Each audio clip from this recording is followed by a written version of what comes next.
Panibagong kwento sa araw na ito mga ka-OFW, hindi lahat ng masarap, magastos.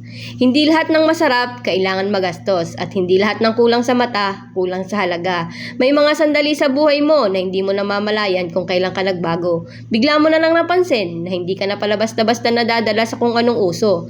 Kung ano yung pinapakita ng iba. Habang niluluto ko ito, naiisip ko kung paano naging ganito ang araw ko.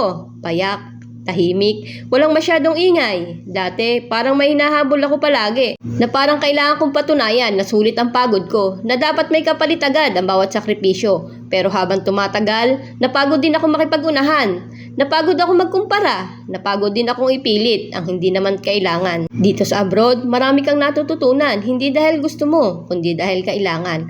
Natutunan mong hindi lahat ng gusto mo, kaya mong kunin. At hindi lahat ng kaya mong kunin, dapat mong kunin. May mga araw na may extra ka. May mga pagkakataong pwede kang gumastos. Pero may boses sa loob mo nagsasabing, hindi ngayon. At ang totoo lang, hindi madaling sundin yon. Mahirap pigilan ang sarili. Kapag pagod ka na, kapag pakiramdam mo, deserve mo naman. At oo, deserve mo.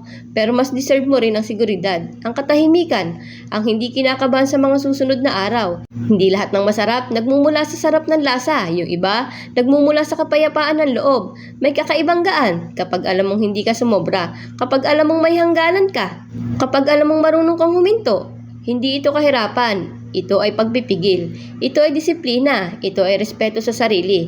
May mga OFW, tahimik lang sa gilid. Hindi sila napapansin agad. Hindi sila yung palaging may kwento, pero sila yung mga taong kahit mabigat, hindi bumibitaw. Sila yung marunong maghintay. Sila yung mga marunong maghintay, marunong magsakripisyo ng walang palakpak, marunong pumili ng simple para hindi masira ang pangarap. Hindi lahat ng masarap kailangang ipakita. Yung iba, sapat ng alam mo sa sarili mo na tama yung pinipili mo. At sa bawat subo ng simpleng pagkain, may kasamang paalala na hindi mo kailangang sumabay sa bilis ng mundo. Pwede kang maglakad. Pwede kang huminto.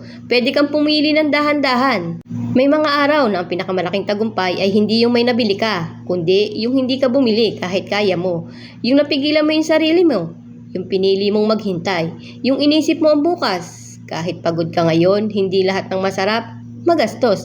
At hindi lahat ng magastos, may kapalit na ginhawa. Minsan, ang totoong luho ay ang marunong kang makontento. Yung kaya mong umupo sa katahimikan ng hindi naiinggit. Yung kaya mong umiti kahit simple lang ang meron ka. At kung ikaw man yan, na araw-araw pinipili ang sapat, ang praktikal, ang tahimik, huwag mong maliitin ang sarili mo dahil hindi lahat kayang gawin yan. Hindi lahat marunong ng ganitong disiplina. Hindi lahat handang magtiis ngayon para lang sa maayos na bukas.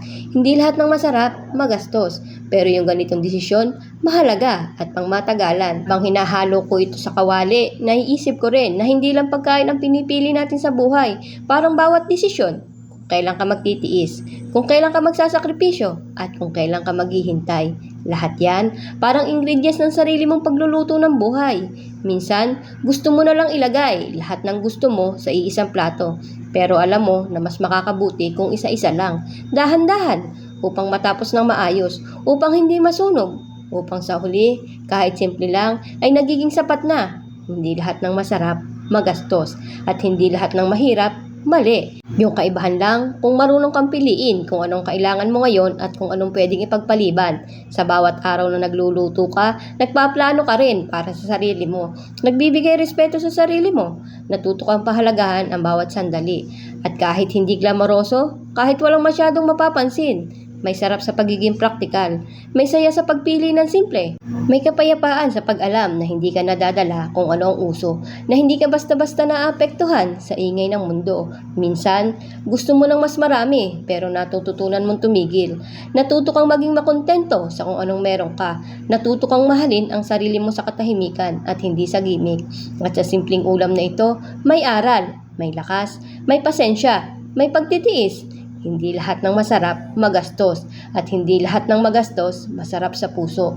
Ngunit bawat simpleng desisyon, bawat pagpili sa sarili, ay may kapalit. Kapag natutunan mong maghintay, may bukas na mas maayos. Kaya sa bawat simpleng subo, sa bawat tahimik na desisyon, alalahanin mo na ikaw ay marunong, na ikaw ay matatag, na ikaw ay mahalaga. At sa huli, kahit paulit-ulit, kahit simpleng buhay lang, kahit ordinaryong luto lang, may ganda, may sarap, at may aral. Hindi lahat ng masarap, magastos.